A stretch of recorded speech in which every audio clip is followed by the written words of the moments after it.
ہمیں ایسے مریض سے نفرت نہیں کرنی ہے بلکہ ان مرضوں سے نفرت کرنی ہے۔ چنانچہ جگر مراد آبادی رحمۃ اللہ علیہ حضرت اقدس ثانی رحمۃ اللہ علیہ کی خدمت میں تشریف لے آئے۔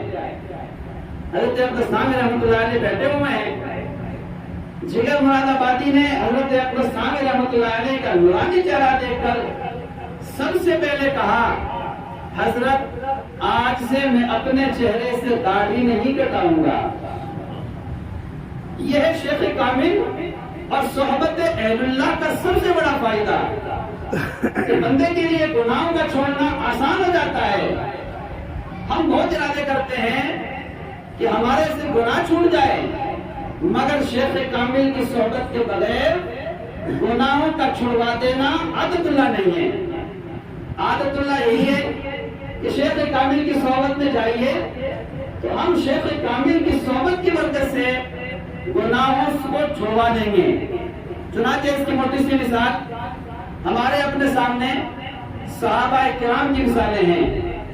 اگر قرآن مجید کے خالص قرآن مجید کے اتر جانے سے بندوں کی اصلاح ہو سکتی تھی تو اللہ رب العزت آسمان سے قرآن مجید کو نیچے زمین پہ ڈال دیتے اور بندوں کی اصلاح ہو جاتی، مگر قرآن مجید کے ساتھ ساتھ میں سرکار دو عالم صلی اللہ علیہ وسلم کی شخصیت تشریف لائی تو صحابہ کی اصلاح آسان ہو گئی۔ انبیاء علیہ السلام کے بعد یہ صحرا اللہ رب العزت نے اولیاء کاملین کے سر پر باندھا ہے۔ دنیا میں بیمار ہوں گے، لہٰذا تم لوگ جاؤ گے اہل اللہ کی صحبت میں، ان کی صحبت کی برکت سے ہم تمہارا پیچھا گناہوں سے چھڑا دیں گے۔ چنانچہ جگر مراد آبادی نے سب سے پہلے ارادہ کیا حضرت اقدس ثانی رحمۃ اللہ علیہ کو دیکھ کر کہ آج سے اس چہرے سے داڑھی نہیں کٹے گی۔ اب کافی دیر تک حضرت اقدس ثانی رحمۃ اللہ علیہ کی خدمت میں بیٹھے رہے۔ جب کافی دیر ہو گئی اور جانے کا تقاضا ہوا تو حضرت اقدس ثانی رحمۃ اللہ علیہ نے ارشاد فرمایا، ہمارا اور آپ کا ایک وعدہ ہوا تھا، آپ نے کہا تھا کہ میں حضرت کی خدمت میں جاؤں گا، شراب پینے کا عادی ہوں، میں وہاں جا کر بھی شراب پیوں گا۔ چنانچہ ہم نے آپ کے لیے اپنے مکان کو خالی کر دیا ہے، آپ وہاں چلے جائیے اور شراب پی لیجیے۔ جگر مراد آبادی کہتے ہیں جس اللہ والے کو دیکھ کر اللہ رب العزت نے اتنے بڑے گناہ سے توبہ کرا دی ہے، اب میں اس کے گھر میں پہنچ کر شراب پیوں تو مجھ سے بڑا نالائق کون ہو سکتا ہے؟ اور کہا کہ حضرت ہاتھ بڑھائیے اور مجھے ان دونوں بڑے گناہوں سے توبہ کرا دیجیے۔ اب جگر مراد آبادی واپس جاتے ہیں اور شراب کی جو عادت کی چھوڑ دیتے ہیں، یہاں تک کہ بیمار ہو کر بستر پر پڑ جاتے ہیں۔ چونکہ اس وقت کے بڑے شعراء میں ان کا شمار ہوتا تھا، آل انڈیا بڑے شعراء میں تھے، بادشاہوں کے شاعر جنہیں کہا جاتا ہے۔ بڑے بڑے حکما آئے، اطباء آئے، ڈاکٹر آئے اور سب نے ایک علاج تجویز کیا۔ انہیں الگ سے کوئی مرض نہیں ہے، انہوں نے چونکہ شراب کو یکدم چھوڑ دیا ہے، اس بنا پر یہ بار بار مرض ان کا بڑھتا جا رہا ہے۔ اب ہمارے پاس اس کا کوئی علاج نہیں ہے، اگر جگر مراد آبادی شراب پی لیتے ہیں تو یہ فوراً شفا یاب ہو جائیں گے۔ جگر مراد آبادی نے کہا، میں ایک اللہ کے بندے کے ہاتھ پر توبہ کر کے آیا ہوں، اب میرے جسم میں اگر جان ہے تو رہے اور میرے جسم میں سے جان نکل کر پرواز کر جائے تو کر جائے، مگر اب شراب کو منہ نہیں لگاؤں گا اور اب شراب کو ہاتھ نہیں لگاؤں گا۔ اور پھر یہ شعر پڑھتے تھے، چلو دیکھ آئے تماشا جگر کا، چلو دیکھ آئے تماشا جگر کا، سنا ہے کہ وہ مسلمان ہوا ہے۔ یہ اللہ کی صحبت کی وجہ نہیں ہے۔ یہ خواجہ عزیز الحسن مسعود رحمۃ اللہ علیہ کے چند اشعار میرے سامنے ہیں، جن کو سنانے کے لیے میں نے ایک تمیز قائم کی ہے۔ آپ ان اشعار کو سنیے اور دل کے کانوں سے سنیے۔ خواجہ عزیز الحسن مسعود رحمۃ اللہ علیہ نے چند اشعار کہے ہیں، اے میرے داتا، اے میرے مالک، اے میرے مولا، اے میرے والی۔ جب اللہ رب العزت سے بندے کو محبت ہو جاتی ہے نا، آپ کتنے القاب کے ساتھ اللہ رب العزت کو پکارتے چلے جائیں مگر بندے کے پاس القاب ختم ہونے کے نام ہی نہیں لیتے۔ اے میرے داتا، اے میرے مالک، اے میرے مولا، اے میرے والی، شان شاہ تو عالم تو ہے، سب سے تیری سرکار ہے عالی۔ کون ہے وہ ذات؟ اللہ کی ہے وہ ذات، پروردگار کی ہے وہ ذات، پالنہار کی ہے وہ ذات، ہمارے خالق کی ہے وہ ذات، ہمارے مالک کی ہے وہ ذات، جس نے ہمیں پیدا کیا اس کی ہے وہ ذات، جس کو پانے کے لیے ہم یہاں جمع ہوئے ہیں اس کی ہے وہ ذات، جسے ہم کہتے ہیں، جس کو ہم کہتے ہیں اللہ، اللہ، اللہ۔ کتنا ہلکا نام ہے یہ، اور کتنا نورانی ہے یہ نام، اور کتنا عظیم ہے یہ نام، اور کتنا پاک ہے یہ نام، اور کتنا عظمت والا ہے یہ نام، اور کتنا بلندیوں والا ہے یہ نام، اور کتنا رفعت والا ہے یہ نام، اور کتنی کبریائی ہے اس نام کے اندر۔ جب اس نام کا یہ معاملہ ہے تو جس کا یہ نام ہے اس کا کیا حال ہوگا، کیا کہے گا اس کے بارے میں؟ کر کے دیکھیے اللہ رب العزت سے محبت، اندازہ ہوگا۔ ساری رات ہمارے اکابرین اور مشائخ مصلی کے اوپر پڑے ہی رہتے تھے، جیسے ہی سجدے میں سر رکھتے تھے سر اٹھانے کو جی ہی نہیں چاہتا تھا۔ ایک بزرگ گزرے ہیں حضرت مولانا فضل الرحمان گنج مراد آبادی رحمۃ اللہ علیہ، وہ فرماتے ہیں کہ جب میں سجدے میں سر رکھتا ہوں تو سر رکھنے کے بعد مجھے ایسا سرور آتا ہے، مجھے ایسا مزہ آتا ہے جیسے میں نے اپنے پروردگار کے قدموں پر سر رکھ دیا ہو، پھر سر اٹھانے کو جی نہیں چاہتا۔ چنانچہ ہمارے اکابر اور مشائخ پورا دن تو گھوڑوں کی پشت کے اوپر سوار رہتے تھے اور رات کے وقت میں مصلی کی پشت پر سوار رہتے تھے۔ یہ تو ہمارے اکابر اور مشائخ کا حال۔ شان تیری ہر آن نہیں ہے، گاہ جمالی گاہ جلالی۔ اللہ رب العزت کی شان ہر وقت نئی شان والے مالک ہیں۔ شان تیری ہر آن نہیں ہے، گاہ جمالی گاہ جلالی۔ کبھی اللہ رب العزت اپنے جمال کا مظاہرہ کرا رہے ہوتے ہیں اور کبھی اللہ رب العزت اپنے جلال کا مظاہرہ کرا رہے ہوتے ہیں۔ وہ بھی عجب خوش بخت ہے جس نے قلب میں تیری یاد بسا لی۔ ہم اس یاد کو بسانے کے لیے یہاں اس وقت میں حاضر ہوئے ہیں۔ اللہ رب العزت کی یاد ہمارے دل میں گھر کر جائے اور ہمارے دل میں اتر جائے، بس یہی ہمارا ایک مقصد ہے، اس کے علاوہ اور کوئی مقصد نہیں ہے۔ پھر کیا ہوتا ہے جب بندے کے دل میں اللہ رب العزت کی یاد گھر کر جاتی ہے اور بندے کو اللہ رب العزت سے محبت آ جاتی ہے، بلکہ یہ کہیے کہ جب اللہ رب العزت کا یہ نام بندے کے دل میں اتر جاتا ہے تو پھر بندے کو دنیا کی بڑی سے بڑی چیزوں کی کوئی حقیقت اس کے سامنے نہیں ہوا کرتی۔ ہمارے اکابر اور ہمارے مشائخ کا معاملہ بڑا عجیب ہے، چونکہ انہوں نے محنت کر کے اللہ رب العزت کے اس نام کو اپنے دل میں جگہ دی تھی، اس کی بنا پر اللہ رب العزت نے ان کو خوب نوازا تھا۔ بظاہر دنیا کی دولتیں ان کے سامنے کچھ نہیں ہوتی، مگر دنیا کی بڑی بڑی دولتوں کی ان کے یہاں تو قدر بھی نہیں ہوا کرتی۔ ایک بزرگ گزرے ہیں جن کا نام تھا شاہ ابو الحسن خرقانی رحمۃ اللہ علیہ، ہمارے سلسلہ کے نقشبندیہ کے بڑے بزرگوں میں ان کا شمار ہوتا ہے۔ ایک موقع پر ایک بندہ آیا اور حضرت کی بڑی تعریف سن کے آیا، بڑے اللہ والے ہیں، بہت اونچا مقام اللہ نے انہیں عطا کیا ہے، لیکن جیسے گھر میں آئے اور گھر کے قریب آنے کے بعد دروازے کا کنڈا بجایا تو دروازے کی کنڈی بجانے کے بعد اندر سے گھر والی تشریف لائی۔ کون ہو، کہاں سے آئے ہو؟ جواب دیا کہ میں فلاں ملک سے آیا ہوں، حضرت کا بڑا شہرا سنا ہے اور حضرت کی بڑی تعریف سنی ہے۔ بیوی نے جیسے سنا تو سنتے ہی فوراً کہنے لگی، کون حضرت، کہاں کا حضرت، ایسی حضرت بنا پھرتا ہے؟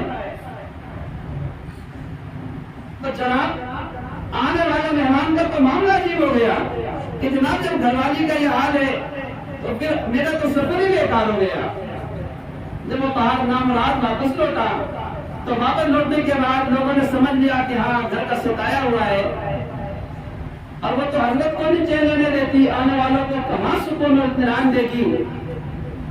انہوں نے کہا پریشان ہونے کی ضرورت نہیں ہے، اگر تمہیں شاہ ابو الحسن خرقانی رحمۃ اللہ علیہ کا معاملہ ولایت دیکھنا ہے اور ان کا اپنے پروردگار سے محبت کا معاملہ دیکھنا ہے اور ان کا اپنے پروردگار سے صلح کا معاملہ دیکھنا ہے، تو جاؤ جنگل کے فلاں راستے میں چلے جاؤ، وہاں وہ جنگل سے لکڑیاں لینے کے لیے، اپنے گھر میں چولہا چلانے کے لیے، کھانا بنانے کے لیے گئے ہوئے ہیں۔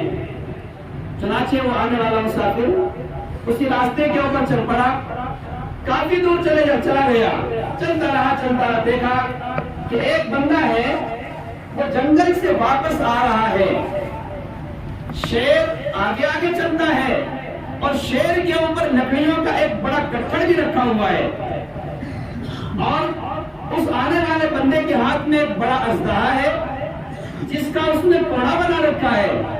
جیسے شیر دائیں بائیں حرکتیں کرتا ہے تو سانپ کے کوڑے سے اس شیر کو مار کے سیدھا کر دیتے ہیں۔ یہ بندہ آگے آگے چلتا رہا، ڈرتا بھی رہا، آگے بھی چلتا رہا۔ جیسے شاہ ابو الحسن خرقانی رحمۃ اللہ علیہ قریب آئے تو شاہ ابو الحسن خرقانی رحمۃ اللہ علیہ کو اللہ تعالیٰ نے کشف عطا فرمایا اور دل میں بات ڈال دی، تو شاہ ابو الحسن خرقانی رحمۃ اللہ علیہ نے دیکھ کے فرمایا، ہم اس سانڈنی کا بوجھ اٹھاتے ہیں، جنگل کے سانڈ ہمارا بوجھ اٹھاتے ہیں، ہم اس سانڈنی کا بوجھ اٹھاتے ہیں، جنگل کے سانڈ ہمارا بوجھ اٹھاتے ہیں۔ ہم اگر اپنا معاملہ اپنے پروردگار سے صحیح کر لینا تو پھر دنیا کے لوگ ہم سے محبت کیے بغیر نہیں رہ سکتے۔ ان اولیاء اللہ کے 5-4 ہاتھ پیر نہیں ہوتے، یہ بھی ہماری طرح ایک انسان ہی ہیں، مگر ان اللہ والوں کا معاملہ ہی عجیب ہوتا ہے، عجیب محبتیں کرتے ہیں لوگ ان سے۔ خانہ کعبہ کے 4 جانب لوگ چکریں کاٹ رہے ہوتے ہیں، دیوانہ وار گھومتے رہتے ہیں، کوئی بندہ ایک دوسرے کو نہیں دیکھتا۔ کیا ہم خانہ کعبہ کا طواف کرتے ہیں؟ نہیں، خانہ کعبہ کے اوپر جو پروردگار کی تجلیات ربانی ہوتی رہتی ہے، ہم اس کا چکر کاٹ رہے ہوتے ہیں، ورنہ خانہ کعبہ تو ایک کمرہ ہے، عام کمروں کی طرح ایک کمرہ ہے، پروردگار اپنی تجلیات خاصہ کا نزول اس پر فرماتے ہیں، ہم اسی کا چکر کاٹتے رہتے ہیں۔ چنانچہ اب شاہ ابو الحسن خرقانی رحمۃ اللہ علیہ کے بارے میں آگے سنیے۔ شاہ ابو الحسن خرقانی رحمۃ اللہ علیہ نے جیسے یہ بات فرمائی تو اس بندے کے دل کے اندر جتنے شبہات و شبہات تھے وہ سارے کے سارے شبہات و شبہات ختم ہو گئے۔ اب شاہ ابو الحسن خرقانی رحمۃ اللہ علیہ کا ایک معمول تھا، سال بھر میں ایک مرتبہ 40 دن کا اعتکاف فرماتے، جیسے ابھی ہمارے حضرت نے فرمایا اعتکاف کے سلسلے میں 40 دن کا اعتکاف کرتے، اور چونکہ نقشبندی مظلوم تھے 40 دن تک مراقبے میں ہی رہتے تھے۔ ہم سے تو 5 منٹ مراقبے نہیں ہوتا اور ہماری گردن دکھنے لگتی ہے اور ایسا لگتا ہے کہ جیسے ہمیں مسلح اچھال کر پھینک دیتا ہے۔ 40 دن تک مراقبہ کرتے، نماز پڑھتے اور پھر مراقبے میں جاتے، تھوڑا بہت کچھ کھانا وانا کھاتے پھر مراقبے میں چلے جاتے۔ 40 دن کے بعد جب مراقبے سے باہر نکلتے ان کا چہرہ اتنا نورانی ہو جاتا تھا کہ نظر جمانا ان کے چہرے پر مشکل ہوتا تھا۔ اللہ رب العزت اپنی نورانیت کی تجلی کا ظہور ان کے اوپر اس طرح فرما دیا کرتے تھے۔ چنانچہ ایک موقع پر شاہ ابو الحسن خرقانی رحمۃ اللہ علیہ مراقبے سے 40 دن کے اعتکاف سے باہر نکلے تو چونکہ اس مراقبے میں، اس اعتکاف میں بندہ عجیب کیفیت کے ساتھ ہوتا ہے، ہلکا پھلکا کچھ کھانا پینا کرتا ہے اور زیادہ تر کچھ غسل وغیرہ بھی نہیں کرتا، زیادہ نہاتا وہاتا بھی نہیں ہے۔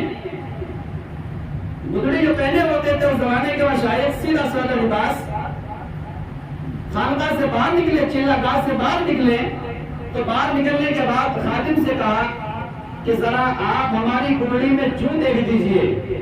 اب خادم نے پہلے تو گدڑی میں جوں دیکھنا شروع کی، حضرت کے بعد بڑے بڑے تھے اور بڑے بڑے ہو گئے تھے، اب خادم ان کے سر میں بھی جوں دیکھ رہا ہے اور حضرت اپنی آنکھوں کو بند کیے ہوئے ایسے مراقبے میں بیٹھے ہیں، اللہ کی طرف دل لگائے بیٹھے ہیں۔ کوئی اس وقت ان لوگوں کا خالی نہیں جاتا، جلوت بھی اور خلوت بھی، ان کا تعلق اللہ رب العزت سے جڑا ہی رہتا ہے۔ مراقبے میں بیٹھے ہیں، سامنے سے دیکھا خادم نے کہ بادشاہ وقت اپنی فوج فرا کے ساتھ، خطان کے ساتھ، سواری کے ساتھ، ناؤ لشکر کے ساتھ حضرت کی خانقاہ کی طرف آ رہا ہے۔ اس زمانے کے بادشاہ بھی بڑے معتقد ہوا کرتے تھے۔ ایک بزرگ گزرے ابھی ترکی میں جن کا نام تھا شیخ محمود آفندی رحمۃ اللہ علیہ۔ اس وقت ترکی کے وزیر اعظم ہیں عابد طیب رجب طیب اردوغان، وہ ان کے شیخ و مرشد تھے۔ اور پھر کسی موقع پر انشاءاللہ وقت ہوگا تو بتائیں گے کہ جن جن بادشاہوں نے اولیاء کاملین کی جوتیوں کو سیدھا کیا ہے نا، اللہ رب العزت نے ان کو کتنے مقامات دنیا کے اور آخرت کے عطا فرمائے۔ اب بادشاہ جب آتا ہے تو لام لشکر کے ساتھ میں آتا ہے، فوج فرا کے ساتھ میں آتا ہے، دھول اڑتی ہیں۔ اب بادشاہ سامنے سے آیا، خادم سر میں چوں دیکھ رہا ہے حضرت کی، تو خادم نے شور مچایا، حضرت حضرت حضرت۔ حضرت مراقبے سے بیدار ہوئے، تو مراقبے سے بیدار ہونے کے بعد فرمایا کیا معاملہ ماجرا ہے، کیوں شور مچاتے ہو؟ خادم نے کہا کہ حضرت دیکھو سامنے سے بادشاہ آ رہا ہے، حضرت دیکھو سامنے سے بادشاہ آ رہا ہے۔ بادشاہ نے فرمایا، شیخ شاہ حسن خرقانی رحمۃ اللہ علیہ نے فرمایا بھلے مانس تیرا ناس ہوگا، میں تو یہ سمجھ رہا تھا کہ شاید کوئی تجھے موٹی سی چیز مل گئی ہے، اور بادشاہ آیا تو آنے دے۔ اور یہ کہہ کہ شاہ حسن خرقانی رحمۃ اللہ علیہ پھر مراقبے میں چلے گئے۔ بادشاہ آیا، گھنٹہ دو گھنٹہ بیٹھا، حضرت کی زیارت فرمائی، واپس چلا گیا۔ جب اس اللہ رب العزت کا نام بندے کے دل میں آ جایا کرتا ہے تو پھر دل کی دنیا کو بدل کے رکھ دیا کرتا ہے۔ قرآن مجید کہتا ہے ان الملوک اذا دخلوا قرية افسدوها وجعلوا عزة اهلها اذلة۔ جب بادشاہ کسی ملک میں داخل ہوتے ہیں تو اس ملک کے عزت داروں کو ذلیل کر دیا کرتے ہیں، افسدوها، اور اس ملک کی بستی کے اندر تباہی مچا کے رکھ دیا کرتے ہیں۔ ہمارے مشائخ نے فرمایا کہ دل بھی ایک اجڑی ہوئی بستی ہے، جب اس اجڑی ہوئی بستی میں اللہ رب العزت سما جاتے ہیں تو دل کی بستی بھی اجڑ جایا کرتی ہے، اور دل کے اندر سے گناہ کے گناہ اور دل دنیا کی جو محبت دل میں بسی ہوئی ہوتی ہے اس کے اندر ایک طرح کا فساد بچ جاتا ہے اور وہ نکل کے باہر چلی جاتی ہے۔ اب اللہ رب العزت کی محبت کے سامنے دنیا کی محبت ٹک ہی نہیں سکتی۔ اگر شیخ کامل کے بارے میں بات کریں تو شیخ کامل وہی ہے جس کے دل میں دنیا کی محبت نہ ہو، جس کے دل میں دنیا کی محبت نہ ہو وہی شیخ کامل ہے۔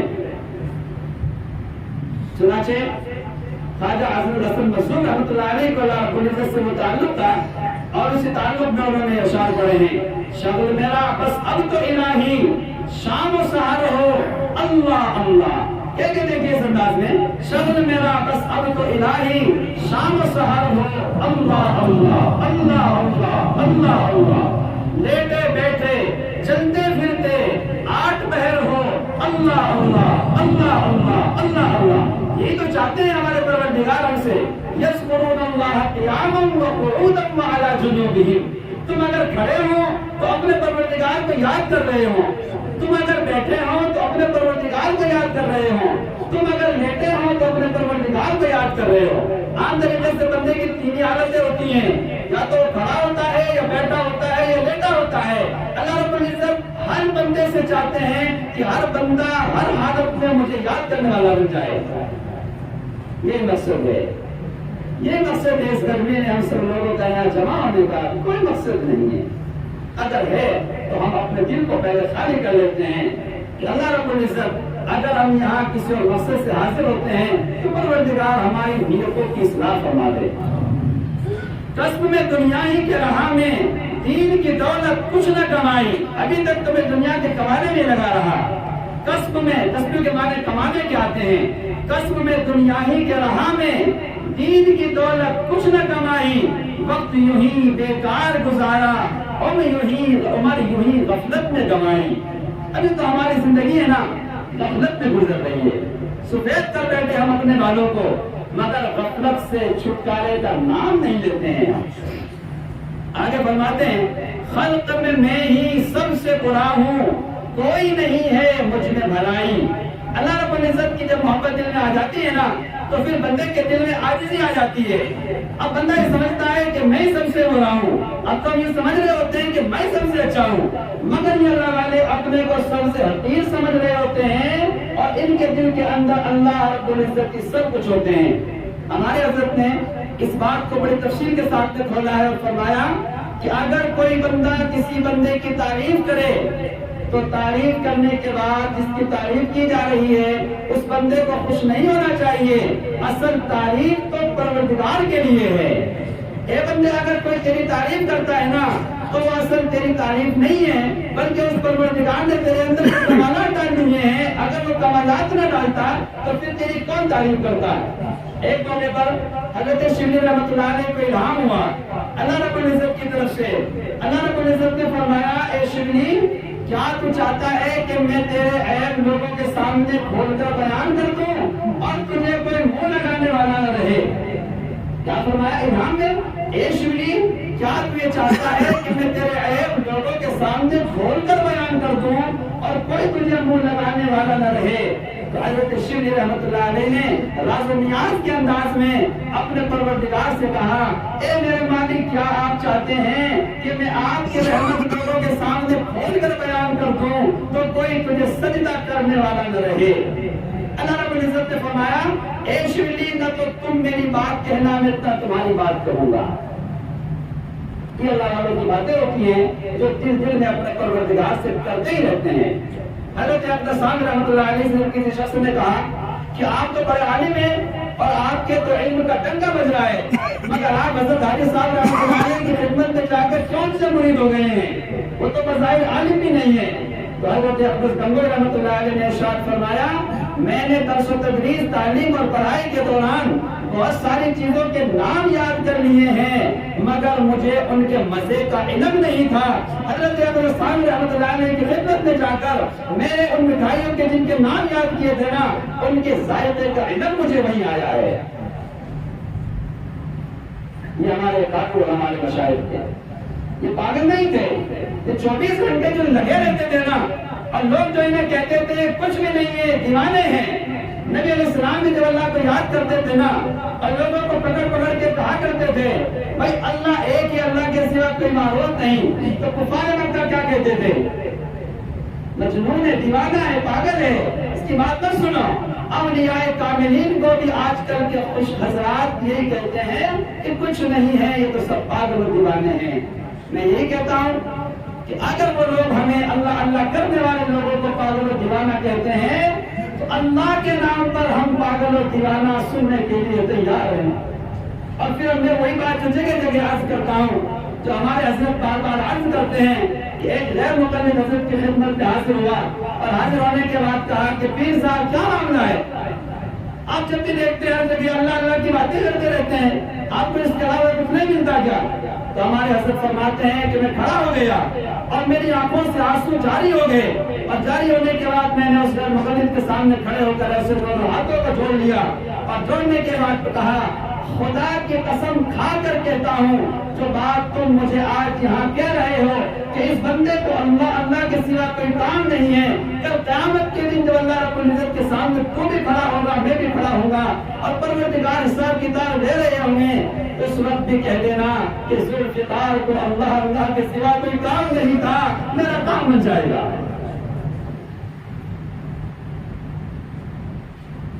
یہ ہے اصل مسئلہ, دلوں کا مسئلہ ہے.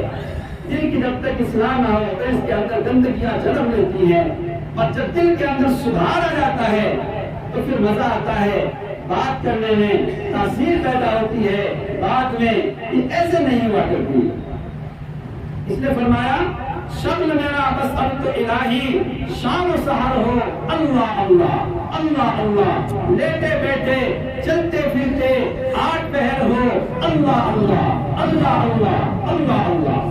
نفس کے شر سے مجھ کو بچا لے اے میرے اللہ اے میرے اللہ. بہت آسان مسئلہ ہے, ہم سب لوگ نفس کے شر کے اندر مبتلا ہیں. دعا کریں اللہ رب العزت سے, یہ وہی دعا کر رہے ہیں نفس کے شر سے مجھ کو بچا لے اے میرے اللہ اے میرے اللہ.